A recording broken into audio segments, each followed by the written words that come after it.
Welcome back to the JoyCamp podcast. This is Benny, and once again, I am not joined by Kevin, but I have another guest today that I think you'll all really appreciate. His name is Jay Dyer, and he is a public speaker, a lecturer, a comedian, and author of the popular book, Esoteric Hollywood, Sex, Cults, and Symbols in Film, as well as the new book, Esoteric Hollywood 2, More Sex, Cults, and Symbols in Film. He has a website, he has a YouTube channel, he's all over the place. His name is Jay Dyer. Jay, welcome to the show. Thank you. You're welcome. Thank you. Appreciate it. Glad to be here. What you talking about, Wills? You get it? You get it? I get it. I've never heard that before. I believe you never have, because I'm a creative genius, and I thought that up this morning.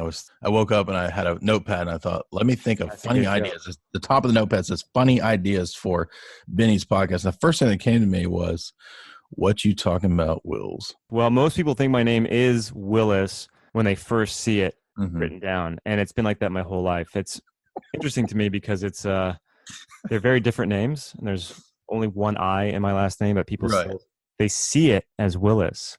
Right. And I understand you had the same issue of molestation by a bicycle owner that you know, if I did, I've blocked it from my memory. I don't have trauma-based mind control. I don't think that happened. Yeah, I'm pretty sure that that's a false memory. My name is actually really simple. It's Benny Wills. People get it wrong all the time. People have a hard time with the name Benny. They can't accept that my name is Benny. They want Benjamin or what? They want Ben. They subconsciously hear Ben. I'll say, "Hi, I'm Benny," and they say, "Hi, Ben." They repeat Ben back to me in an instant. And not only that, but people hear my name and they write it down as Bennie, which I think is interesting as well. Where does the IE come from? When you don't know any Danny's named Dannie. Anyway, this is not about me though. This is about you, Jay. So really excited to have you on the show. Before I let you talk, I'm just going to say I met Jay this past summer in England at the AV9 conference hosted by Ian Crane. Jay did a great presentation on, believe it or not, Esoteric Hollywood, and it was excellent. And we hung out, and we're friends now. He's someone I really like because he has a good sense of humor, if you can't tell. And I, of course, like keeping things light, and I think that humor is important. And so, yeah, Jay, what do you have to say for yourself? Well, I was glad to meet you too. Unfortunately, I met you, I guess, at the time when you are retiring from comedy to be a beat poet and wander around the streets and be basically listless and Kerouac in a van, in a Silverstream van or whatever that you're doing now. So I was looking for other people to connect with in a funny way, and then you had just retired from all that. So yeah, thanks for giving me that blanket and a pair of shoes. By the way, I was really cold at the time. I saw this guy walking around with crystals around his neck, and I said, that must be Benny Wills. I was like, they're keeping my aura warm. Yeah, no, I'm not retired from comedy. In fact, I'm embracing it more than ever. I call what I do stand-up poetry because sometimes there is some laughter evoked from what I do. Yeah, AV9 was fun. It was. I wish that I'd gotten through my presentation. I didn't really know how to gauge the time based on the number of slides that I had, so I only got through about 75 to 80% of the talk, but it was okay. I was a little nervous before an English crowd. I'd never been before, a different demographic and a different type of people. I've spoken to U.S. crowds, but not like that. So I was a little nervous, but it came out okay. I kind of looked like shit that morning because they put me on at like 9 a.m, which is the worst slot ever. But well, you left them wanting more. That's the good thing about not getting through your presentation. And the next time you can just do what I did and just remind them that you're American every 10 minutes. Say, in case you couldn't tell, I'm from America. Yes. And they chuckle and... But we were at that like Rothschild-looking mansion. It looked like some Rothschild mansion out in the middle of Milton Keynes or whatever. Oh, yeah, it was. It was out in the middle of nowhere. And London itself, I'd never been to London before, and it was a strange place. It was. Although, nothing against the English people. Not a place where I would want to have an Eyes Wide Shut style orgy with that crowd of people. I didn't see the supermodels I expected at the Rothschild style mansion. Since you bring it up, I agree. I wouldn't want to participate in that. You don't want to be in an orgy with Max Egan and Ian Crane? I'm cool. That would be funny too, because everybody would be wearing masks, but everybody has this really recognizable voice. Yeah. You don't know who I am. I'm not in Ukraine. And Max just smoking this fat spliff through his mask, talking about how it's all fucked. Yeah. Black Jesus. Max Egan talking about Black Jesus. That's a situation I'm glad I've never participated in. Did you get I'm sorry, one last No, thing. you go ahead. Did you get the story that I think that's right? Isn't Milton Kane like developed by the Rothschilds? Did we talk about that? Yeah, that was brought up a few times by people. Okay. There was something else about Milton Keynes. It was like a industrial corporate area or something. It was like a Bletchley or something. Was a MI6 area, something like that. But yet, it felt like we were in the middle of just English countryside. There was no buildings nearby. It was just cows walking around, as far as I could tell, and little stream. But you brought up Eyes Wide Shut a second ago. Can we just start there? I just rewatched Eyes Wide Shut a little less than a week ago. And my first impression, or actually I should say my second impression, just like my first impression, is that it's, on the surface level, not a very interesting movie. It's really kind of a slow-paced, kind of dull. It's kind of dull. There's nothing really that exciting about it. Even the moments of tension aren't very tense. But the symbolism and the story that's sort of like being told in between the lines is quite compelling. So it's a very strange movie. And I know that since I'm talking to the Esoteric Hollywood expert, I would love to hear some of your initial thoughts on it. We don't have to get too deep, but just what the heck is going on in Eyes Wide Shut? Well, what you're talking about is the reason it bombed. It didn't do well, and critics at the time sort of lambasted it, whatever it is. I always think of like turkeys being basted when I hear that word, but they basted it with criticism. Exactly. But I think over time people kind of had a appreciation that kind of grew for it because of, like you said, the symbolism. So I just kind of see, and it actually took up a pretty big section of my first book, which was a lengthy analysis within the first few chapters of Eyes Wide Shut. I think I put about 40, 50 pages into it. And I see it as kind of multiple things. It's Freudian on one level. It's Jungian on another level. It's esoteric in the sense of kind of like Crowleyan style sex cults on another level. It's a commentary on society. It's surrealist in the sense of it kind of being a dream state. We don't always know when Bill Harford is in the dream state or not, which aspects are real or not. And it also is a commentary on stars and pop culture. And because if you remember at the time, of course, Nicole Kidman and Tom Cruise were married at the time and were having marital issues and were about to break up. So timed almost bizarrely in a way with the plot of the movie, because that's what's going on. So it starts with them having marital issues, sex issues, and marriage. They think they're at the top of the totem pole. They have it all. Tom Cruise is tempted to kind of go on his search for some side piece, get a little nookie on the side, and it doesn't go very well. He sort of tumbles down the rabbit hole into finding out, I'm not at the top of the totem pole.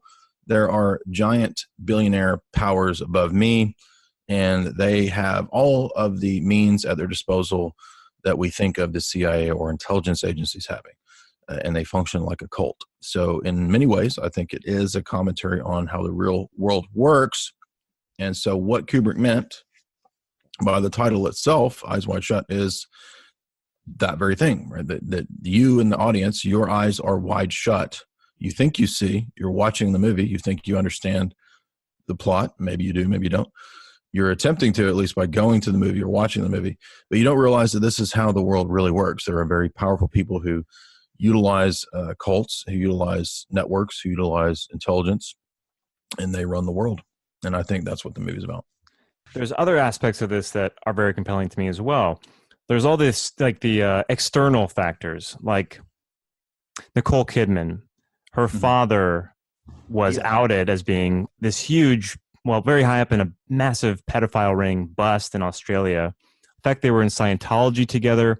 I even heard that Kubrick cast the two of them possibly because he was trying to communicate with his daughter who had recently gone into Scientology. And she wasn't talking to him, so he cast them as like a bridge to try to get to her. Really interesting stuff. And of course, pedophilia is a theme in the movie. There is the Lily Sobieski character who is Exactly. being exploited and her dad is pimping her out. Exactly. So all these other aspects to it. And of course, then, some of the conspiracy theories about Kubrick himself, possibly directing the moon landings and getting the funding to produce 2001, and then being an insider and telling us about it through The Shining, and maybe being always feeling like, he may have gone to these parties, but he was Right. an outsider. So he gets led into this and it sort of eats away at him. So he has to talk about it, but he's not allowed to. And he finally hates this movie and they kill him. Right. That's one of the ideas behind what happened to Kubrick, and why, and then also why the movie is slightly confusing, because he didn't get final say on the edit because the producers did not like his edit. So they offed him and then gave their version. So, there's so many things that surround this film that make it a very strange and then compelling story. Because much as I don't enjoy the film, it's very similar to The Shining in its tone and its pace. But The Shining has some real tense moments, and you're with Danny and his mom on their journey, and you're concerned for them. Right. You don't really ever feel that invested in the characters in this. But that being said, when it's all over, I was talking to my girlfriend and my friend Tony about it the next morning, and we talked about it for hours, and we were researching it, your analysis of it and Vigilant Citizens analysis and looking on Reddit threads. And so it definitely is a provocative piece of film. Yes. I would say that if anybody doesn't have my first book, of course they can get it from Jay's analysis, but if they just want to watch, I kind of made a mini sort of documentary, which so far has kind of been my most popular video on YouTube. It's basically just my analysis from the book. It's about an hour long, but so if anybody's interested, they can watch it there. And I agree with you that the film is subtle. It is a slow paced thing, and it does. Again, I'm glad you brought that up. It references the sort of the pedo child traffic type stuff that actually is pretty prevalent in Kubrick films. It's present in Clockwork Orange. It's present obviously in Lolita. It's present in The Shining, because if you pay attention, Danny has been molested. It's present in Barry Lyndon. It's present in Eyes Wide Shut. Yes. So the Sobieski character is pimped out. And one way that we know that one of my central theses in my analysis is that the cult has been leading Tom Cruise down this rabbit hole the whole time. That's sort of the most terrifying aspect of it, is that they already have been prompting him. And there are several clues in the film that leads to know that. In fact, you have to actually have the subtitles on when Lily Sobieski whispers in his ear to hear what she says. And she says, you'll need an ermine cloak when he's at the Milich's costume shop. And if you look up what an ermine cloak is, it's just a typical cloak worn by European and British nobility. So in other words, you're going to a party where the elites don't dress like you, and you better be dressed like them. So what that suggests is that Lily has already been there. She's been to this same party. There's also debate over whether Nicole has been to the party, or the Alice character. I think she has. Yes, I do too. That's the way I tend to lean in my analysis. And one of the key reasons for that or bases for that is when the scene where Tom comes home from one of his first sort of wandering excursions, and she's teaching the daughter mathematics, and she's subtly goading him when she tells the daughter, she says, so-and-so has this much money and so-and-so has way more money. She says something like that. And she looks up at him like, you realize who you're interacting with. You're interacting with people that have like billions, and, you might be a millionaire at the top of your doctor field in, New York or whatever. But the people that so-and-so, in the math problem example, she's like, they have way more money. And that, I think, suggests that she knows what's going on. And the way she's so seduced by the Hungarian older man at the party, she's almost in a trance when he's talking to her. And there's also little clues, like when they're at the party in the beginning, and he says something along the lines of, "Why does Ziegler keep inviting us to his parties?" Yes, it almost implies that the parties are specifically aimed for him and her. Yes. And the way that she's so connected when he comes home from the ritual, Mhm. and she's been dreaming about it. And when she sees the military man and how she's just overwhelmed with sexual desire for this guy. Mhm. And there's so many little hints that she herself was or is a sex kitten, sex slave of some sort. I think there could be something to the thesis too, that the daughter is sort of being prepped for that lifestyle.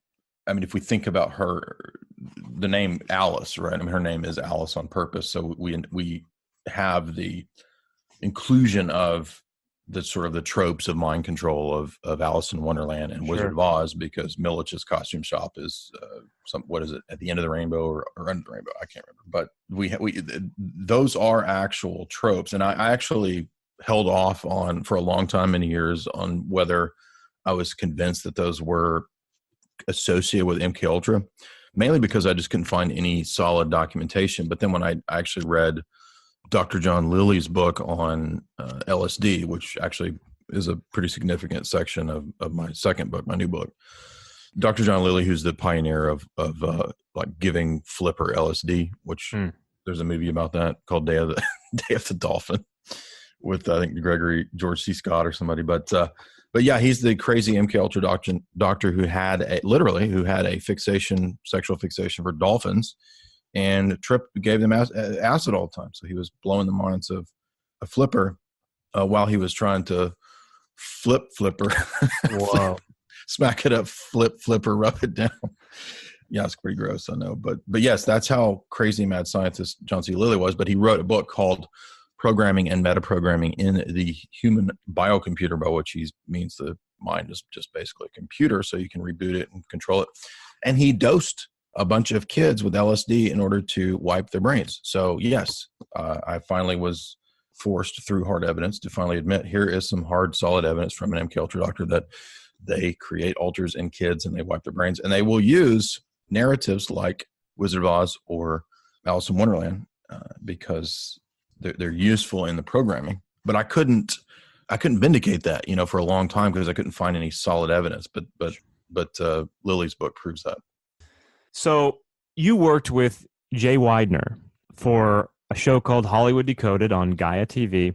And Jay Widener, anybody out there who doesn't know, he made a documentary about Stanley Kubrick called Kubrick's Odyssey, which is all about Kubrick, well, basically him filming the moon landings. He was hired to film the moon landings based off of what he was able to do with Dr. Strangelove, and therefore he got the funding required to make his masterpiece, 2001, which he thanked NASA in the end credits. And then the second part of the film, I think, is really amazing. Jay Widener shows how The Shining is Stanley Kubrick's way of telling people that he filmed the moon landing. And it's a really compelling argument.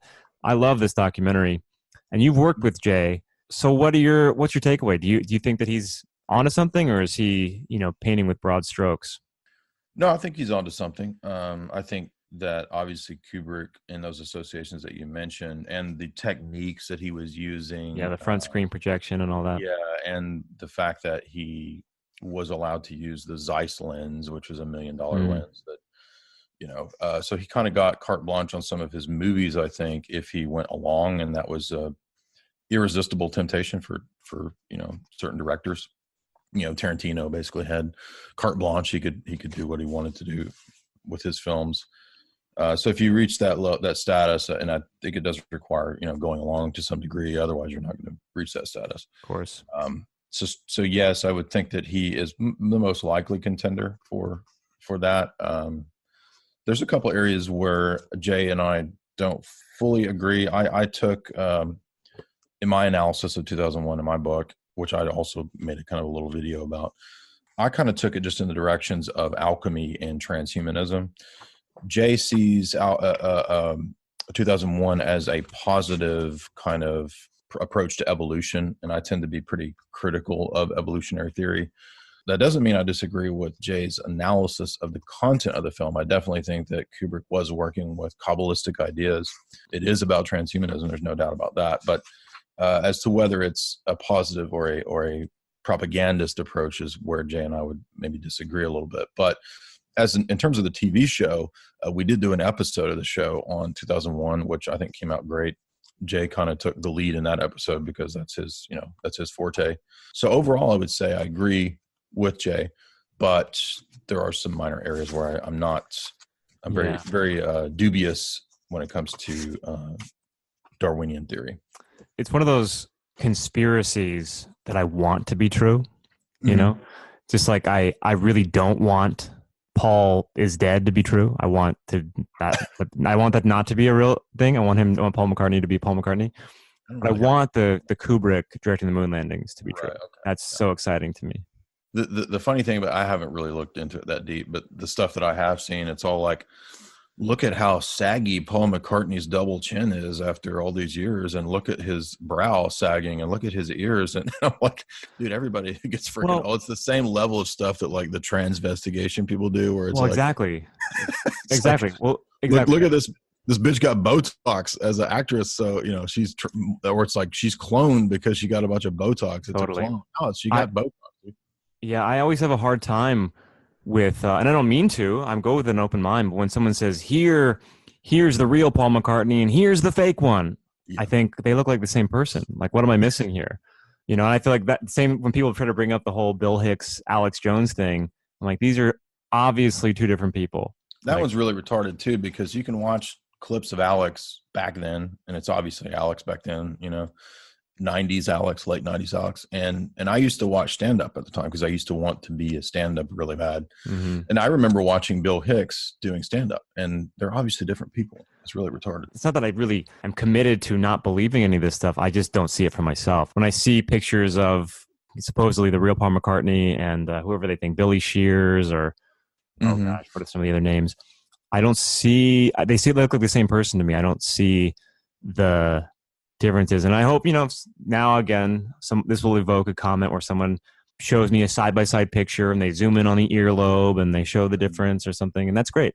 I'm definitely not saying I'm... So you're saying Gucci Mane ain't a clone? Because I seen a video that said Gucci Mane a clone. I think that's this cloning. Well, honestly, like you bring it up, the cloning stuff, I think may be deliberate disinformation for the conspiracy community. Just like... I agree. Some of the ideas about, like, there's definitely websites set up now to throw us off completely about, say things like Justin Bieber, reptilian, proven during his performance, shapeshifts. Like your Newswire, Neon Net, all those are disinfo. Yeah, disinfo, exactly. So I think the whole cloning thing, while compelling, it seems a bit like to be a bit of a distraction and sort of an inconclusive rabbit hole. But again, if someone can prove to me that there's cloning going on in Hollywood, sure. Provide a link. I'll look at it. Well, Madonna has a cleanup crew, which supposedly vacuums up her DNA because she doesn't want to be cloned. But Madonna could just be insane. That's what I met Madonna when I was a kid. Really? Well, I can't really say I met her. I was in her presence in an intimate space. Let's put it that way. And her and a bunch of other... Did I trigger you with the molestation joke earlier? Intimate is I don't mean that in a did you get it on? I'm digging myself a hole here. Here's some interesting trivia about me. I sang at the Academy Awards when I was a kid. Like a group of kids choir or something? Exactly. Yeah. Wow. And I grew up in Los Angeles, and in 1991, when I was 7, I was in the LA Children's Chorus, and we sang the Academy Award nominated song from Home Alone called "Somewhere in My Memory," and we sang it on stage at the Oscars. And I was a little kid, and I got to meet Madonna and Michael Jackson and Bob Hope and Tom Hanks and Billy Crystal, but Madonna was a very rude person. Let's put it that way. Wow. Okay. Well, you kind of floored me. I don't know what to say. Yeah. Well, that's what I do. She was actually, she was singing. So she also sang at that Oscar. She sang the Academy Award nominated song from Dick Tracy. Yeah. I remember Dick Tracy. Yeah. I don't remember the song, but they had us, the kids, sitting backstage, or for these purposes, it was under the stage. Like the backstage area was directly underneath the stage. Right. But we had to sit there for the whole show until we came out to perform. and she was raised up from below the stage onto the stage from like a trapdoor. And before she went on, she was just yelling at everybody and cussing and being a real not nice person. Wow. And even someone tried to tell her, like Madonna, like, there are kids here. And she's like, I don't give a fuck about those kids. And we were just like, ah. So it was a jarring experience. She definitely tainted my opinion of her from then on, because I was only 7. So did you sit on her lap, and was she like... Oh, I was terrified of her. I didn't really know who she was, but I was like, I'm not going near this woman. Michael Jackson. Curse on you. Yeah, probably. Michael Jackson was also very scary. I mean, just in like survival instinct for me as a kid, he came over to us as a group of kids. I didn't know anything about Michael Jackson. I kind of knew the name and whatnot, but I was a little kid, and everyone else, I was the youngest person in this chorus too. And everybody else in the chorus got so excited because it was Michael Jackson, and I repelled. Like, I didn't want to hear this guy. He just was scary. He came over and he was like, "What are you talking about, Wills?" Yeah. I was like, "It's Wills," but he was scary. His whole vibe, his face, everything was just like this. Did he try to get you to come to Neverland Ranch? No, no, unless I blocked it from my memory. Was that was the period around like probably... It was a little bit before Black or White with Macaulay Culkin. It was before, I think. Yeah. I want to say it was around what, 88, 89 probably. That's around the time Dick Tracy came out, I think. No, it was 91. That this happened. It was the 63rd annual Academy Awards. Okay, that's crazy. Do you remember how Jacko was dressed? Did he have like that? Because he went through that phase where was he really white yet, or was he still? He was, yeah. Okay. He was. He looked like he does, or like he did in that music video that you're talking about. It was after Black or White. It was more like, oh gosh, I can't remember Michael Jackson songs. The alchemical transformation of Jacko, right? Yeah, it was after he had gone pretty full white, pointy nose. So into the crazy hair. Into the phosphorus calcification stage, past the Negredo stage of alchemical transformation. That sounds about right. It's pretty accurate. I met him. I met that man. Do you remember what he said to you, or was he? No, well, he came up to the group of us, and he was very kind. I mean, he was smiling and friendly, and then he moved on because he wasn't there to say, he was just passing through, and okay, we were so excited. Well, not me, but the rest of the kids I was with were very excited. So he indulged in that for a moment, and then took a couple of the boys away with him. I'm just kidding. That didn't happen, but he did pause to talk to us, and then walked off. That's crazy. It is crazy. Did you have other experiences in the arts around stars, or was that kind of the apex of childhood stardom? Luckily, I mean, I think that, especially now in my mid-30s, looking back on my whole, and now that LA is in the rear view for me, like that, pursuit is long gone. I'm looking at it more objectively and sort of spiritually also. And I feel like I was protected because I was a child actor, and I was just starting to book more work when my dad, who was also an actor, who wasn't working, was so fed up with the business that he moved us away from LA. So I was 10 years old. I had just did the Academy Awards, and I sang in the Addams Family movie as well, that same chorus. I was on Days of Our Lives, and I did a Toyota commercial, and I was in a TV movie starring Victoria Principal where I killed my mother with a sword. Wow. I was working, and then I did 2 episodes of In Living Color in its final season. And then, and this is all in the course of 2 years. So work was picking up for me. And I was going out for all kinds of stuff. I was up for the youngest son on Home Improvement. I was one of the finalists for that role. Dang. Some other stuff. The Client, and A River Runs Through It. And it's funny because, dang, dude, you got quite a resume. We were just laughing about Tim Allen last night. That shtick is, I'm not trying to be mean, but I don't think that shtick's very funny. But it's crazy how insanely popular Tim Allen got. Like, he was like the biggest comedian in the world. Oh yeah, who would have known that show would be so popular? But I wasn't in those movies, so it's not a very impressive resume. But I did audition for them. But anyway, yeah. So then I got out of there, and I think it's a good thing that I did, because I didn't know anything about what happens to kids in Hollywood at that time. I was just a kid myself. And also, this is interesting. My agent at the time, when I was a little kid, her star client was a kid named Brian Bonsall, who was the youngest kid, or I guess the youngest brother or the son or whatever. He was the kid on Family Ties, also the star of a movie called Blank Check. Anyone remembers that movie, Blank Check? I do remember that, yeah.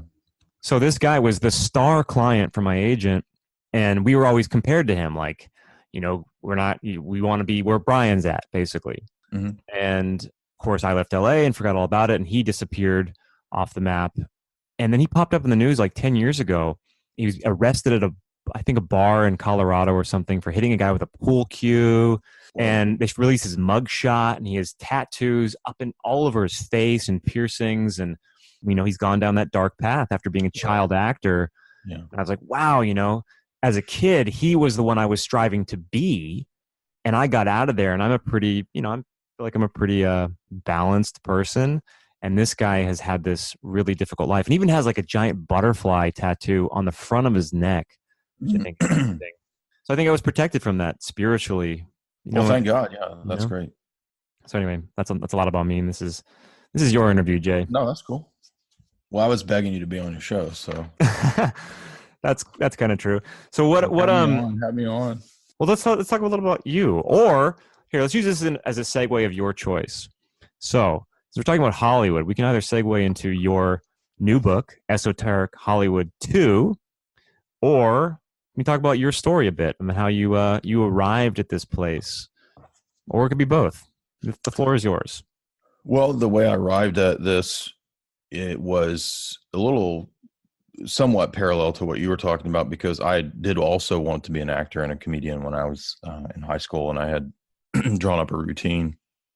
And when I was a senior in high school, I went to New York and did my routine in some clubs for amateur nights, and it went over pretty well. I was feeling like I could do that.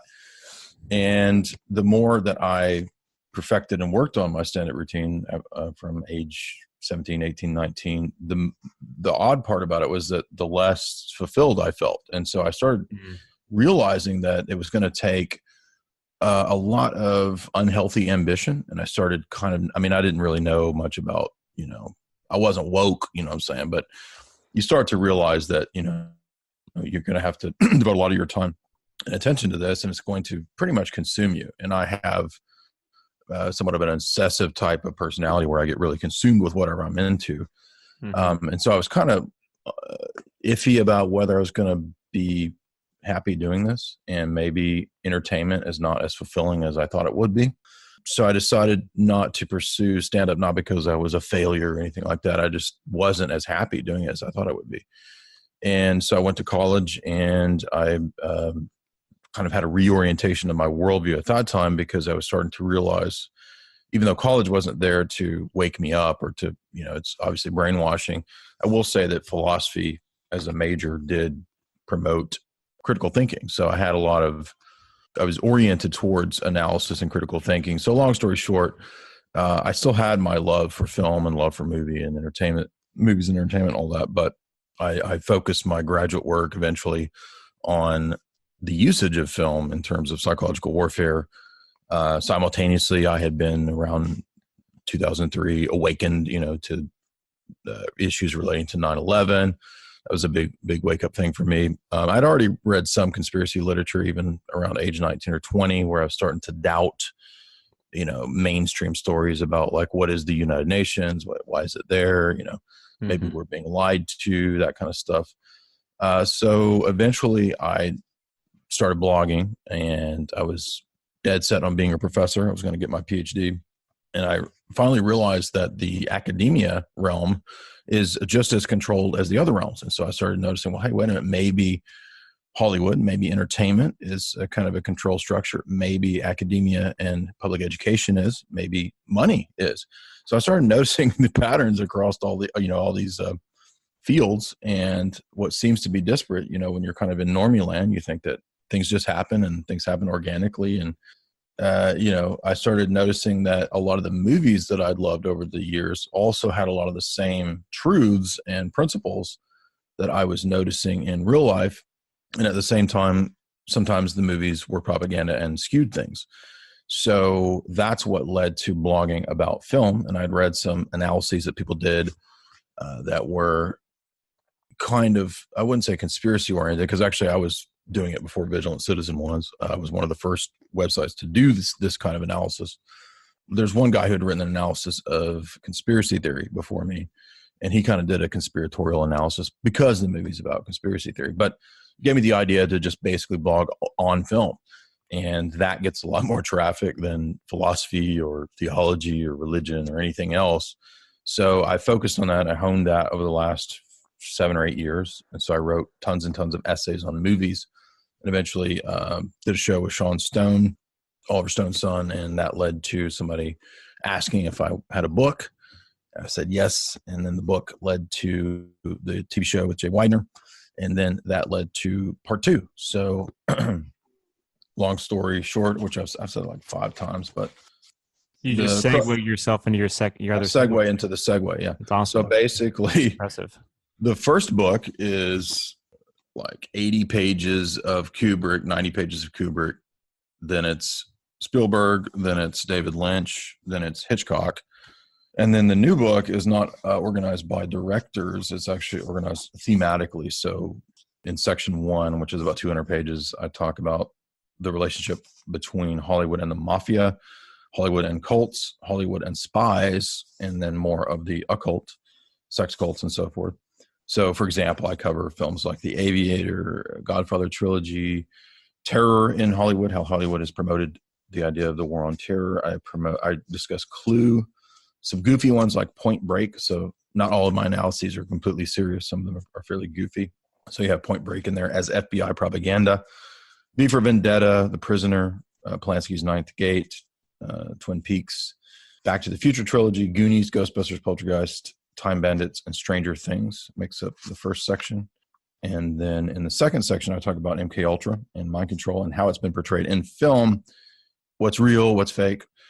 So I discuss the history of LSD. I discuss Clockwork Orange, They Live, John Carpenter, Lost Boys, American Ultra, The Cell, the Stephen King story, and Neon Demon. And then I go into some geoengineering with Dune, Avengers, Snowpiercer. I talk about the Alien, Ridley Scott's Alien films. I talk about, or he did the first one, then I guess, was it Brockheimer or not Brockheimer? James Cameron did the second one. And then I discuss Hollywood transhumanism in the final section, which is about how NGOs, think tanks, and so forth have a relationship to Hollywood. Tron, The Matrix, Running Man, Terminator, Her, Ex Machina, Westworld, Cherry 2000, had to throw a B movie in there, and Metropolis, the classic, earliest that I could think of or find references to AI and transhumanism all the way back in the 20s with 1927 with Fritz Lang's Metropolis. That's a lot of analysis on a lot of films. It is, man. You know, the first book was about 400 pages, 360, 70. And then the next one is 400 pages. And that just makes, I mean, that's just, I'm so curious to know your take on so many of those movies. I wrote down Clue.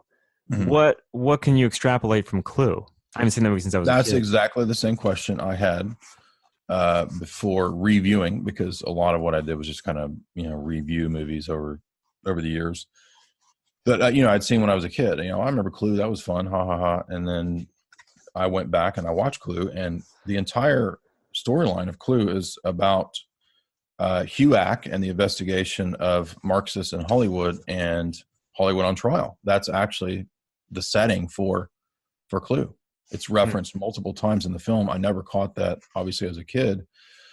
So I discussed the fact that, in my view, I'm not pro-Marxist, by the way, but I believe that for the most part in America, Marxism was, according to Dr. Quigley in Tragedy and Hope, something that was used as a faux threat. So in other words, just like bin Laden, was kind of a faux threat and a controlled chaos in our day in the war on terror. At that time, the controlled chaos was the Marxist threat in America. And that was actually all fostered by foundations and think tanks. The Reese Committee covered this, by the way.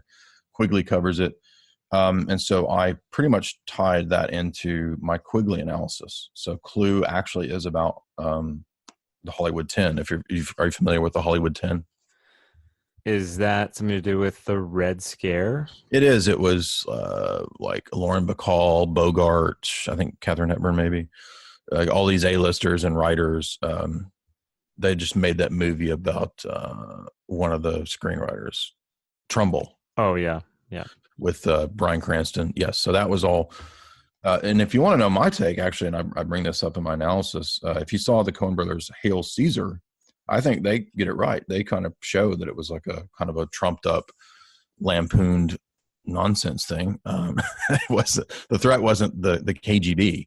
It wasn't the foreign operatives. The threat was the actual military-industrial complex itself, who again, just like Bin Laden, just like the War on Terror, very much benefited from the narrative that there were these dangerous Marxists. Now, there were Marxists, but they were not a real threat, is the point. So do you think that, because you name so many films and TV shows, and there's obviously messages being put forth in entertainment that are sometimes overt, sometimes less obvious. How much of it is deliberate, and how much do you think is just emerging, as it were, like it's coming through, but not necessarily because someone decided to put it in there? Does it make sense? Yeah, well, there's not like a specific formula of how to figure out. You kind of have to take it in a case-by-case basis and look at what kind of evidence is out there for influence. So we know that there are liaison agents between all of the top intelligence agencies, all 16 of them in Hollywood, and the Pentagon, the military, Army, Navy. They all have offices that consult on films. And I'm not the only person, obviously, who's written on that. In fact, other academics have written books on this. David Robb has a book, Operation Hollywood, which is just an analysis of all the films that the Army, I think, has consulted on. Other films the Navy has consulted on, and actually made script changes. It's not just consulting, it's also. But there was actually a FOIA request last year by Dr. Matthew Alford, who I was just on an RT interview with him. Actually it aired last week, excuse me, where we discussed this very question that you asked. And his FOIA request actually found that in the last few years, I think, I'll read this. This will answer your question here. This is page 1 of my book. I cite him. I said, "We have recently acquired 4,000 new pages of documents from the Pentagon and the CIA through FOIA.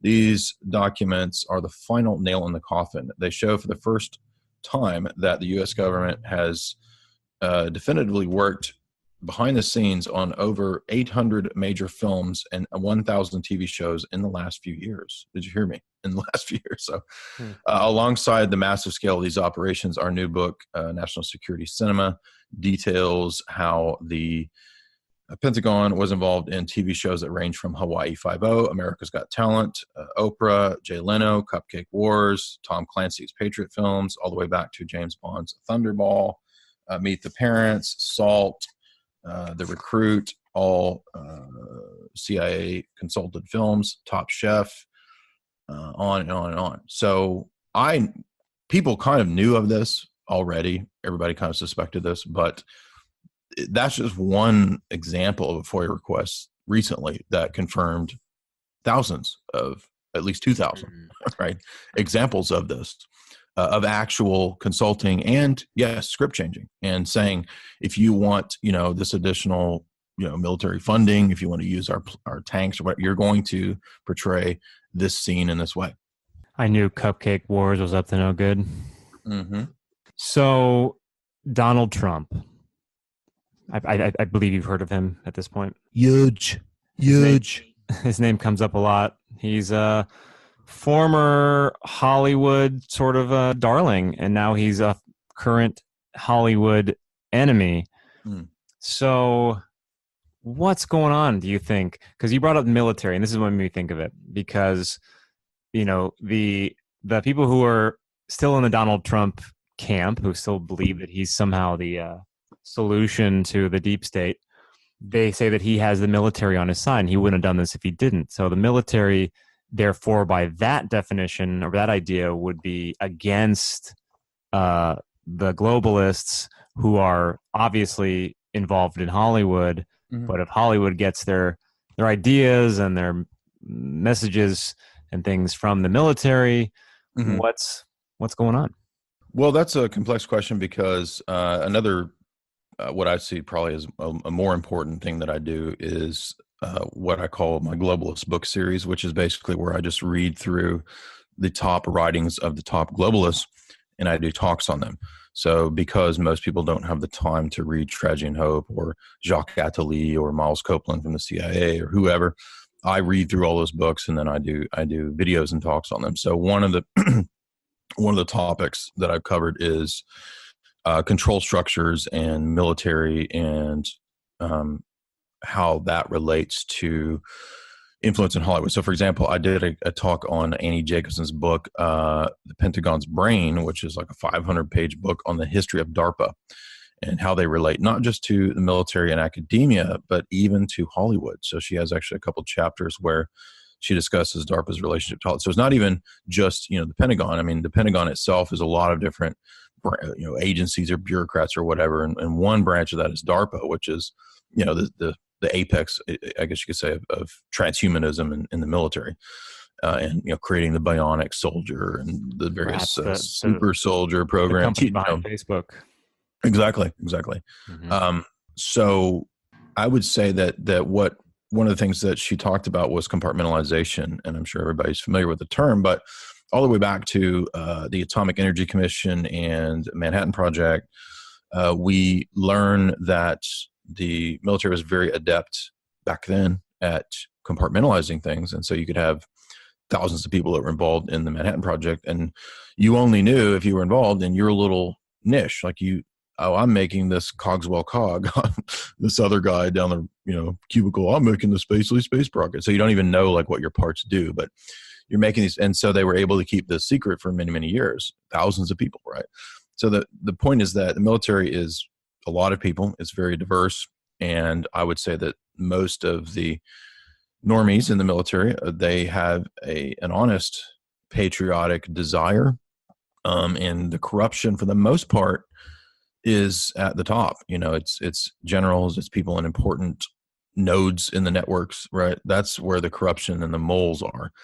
And so in the case of somebody who thinks that they're going to, fix the system through the system, I would say that's kind of I might be a little more black pilled in that regard. I don't think that voting and sort of continuing this system really even works, especially on the federal level. Maybe on the local level you can do that. But so in other words, yes, Trump did have a lot of support, and many of the military who are not at the tip top, gun running, cocaine running generals or whatever, they would like to see America go in a better direction. Sure. And they're sincere about that. And, to whatever degree Trump was sincere about that, people could debate. But I don't think that it's false that he did have the military behind him, because the military were, even back under Obama, they were getting tired of aiding ISIS and Al Qaeda, which goes all the way back to the British Empire. I have a chapter on this in my new book. Right, it was the British who were actually first working with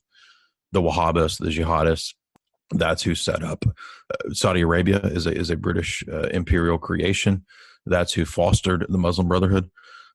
Those tools have been used for a long time. The American Empire just sort of co-opted and picked up those same tools.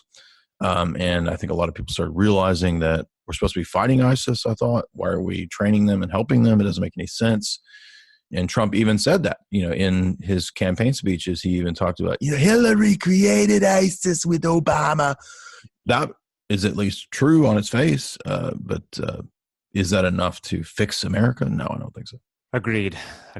I mean, I just can't understand what's really going on with Mr. Trump and all the other stuff. It's such a confusing. He might have had a lot of ego and thought he could really just like go in there and clean house, like he could just run it like some big corporate thing. And maybe he didn't even understand the level to which the control happens. I don't know. It's a polarizing subject. Donald Trump is a polarizing subject, and it's hard to talk about him. I don't really have an opinion either way. I think there's been some good and some bad. I appreciate all the calling out of the media. Obviously, he it's very questionable as to why he just chose all of these deep state people to fill. Yes. And that's the biggest flaw. Well, I'm inclined to always think that there's not much hope to be found from within the system itself. What's interesting is I feel like a guy whose ego is that big, why, if he is absolutely fully 100% a puppet plant there, why would he be so okay sacrificing his legacy in order to serve the agenda? I mean, it doesn't seem to fit unless he's compromised in some way that we don't know about. But the way that it's on, and I keep saying this, like it's the way that the media and the left and even the right reacts to him that makes me think, okay, well, maybe he is an obstacle. And we've talked about this in the podcast several times now, and this is probably the point when some people are actually going, okay, enough, and they turn this interview off. But it's still just a very he's an enigma, and it's a very curious, Well, I think there is he's allied with certain sides of things. I mean, the power structure has similar goals in terms of the end goals of what they want to see. But there are different factions within the power structure. So, and that's because there's different approaches and different game plans. So you have, like, for example, pretty hardcore globalists like Brzezinski or a David Rockefeller or a George Soros. Yeah, who want, complete, they don't really care about Americanism at all. And then you have on the other side this sort of a lot of corporations and companies that do have invested interests in America and like the idea of Americanism.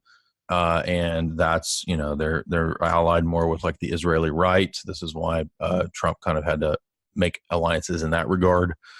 And that's because people, for example, that are heavily UN in their globalist bent, they don't like Israel. And so Israel, I think, wants to ally with groups, be it the New Right or whatever, that are pro-nation state, because they don't want the nation state having a bad image, because it would ultimately reflect back on them. So I see it as pragmatic. They're basically self-interested, and that's why the Trump has, I think, in his mind, had to make alliance in that regard.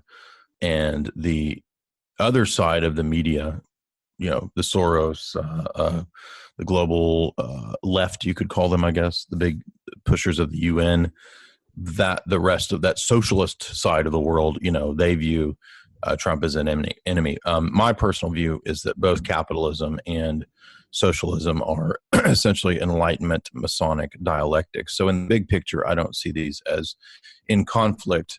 However, most people, and I'm not saying this about you particularly, just in general, Trump or anybody, most people are not aware of the history of ideology in, since the Enlightenment. That's one of the areas that I focused on in my education. So they don't really see capitalism and socialism as part of a controlled atheistic dialectic. I do. So I don't, in the big picture, I don't really see any of these as that useful, or I mean, I see capitalism as just as atheistic and destructive as a classical socialism or Marxism, which are also atheistic. So atheistic, can you expound on that a bit? Well, at the time of the rise of laissez-faire with Ricardo and Adam Smith and John Locke and those characters, they wanted to promote a new way of seeing the market and giving the market a more of a preeminence in human social affairs. And so what that did was it displaced the older ideas of community. And yes, it was sort of the feudal period. I'm not saying that the feudal period was therefore ideal or perfect, but it was a moving away from, it was a revolutionary force is what I'm trying to say. So you can't divorce the monetary libertarian ideas of laissez-faire from the revolutionary ethos of the time. So the French Revolution and the subsequent revolutions that followed the period of the Enlightenment and the scientific revolution, they're all connected.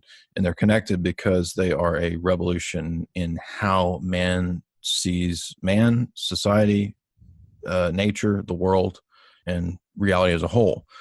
So that's the same ethos from which communism and Illuminism, because Weishaupt, by the way, taught communism, and then the French revolutionary successors of Weishaupt, which would be the Jacobins in France, they taught communism.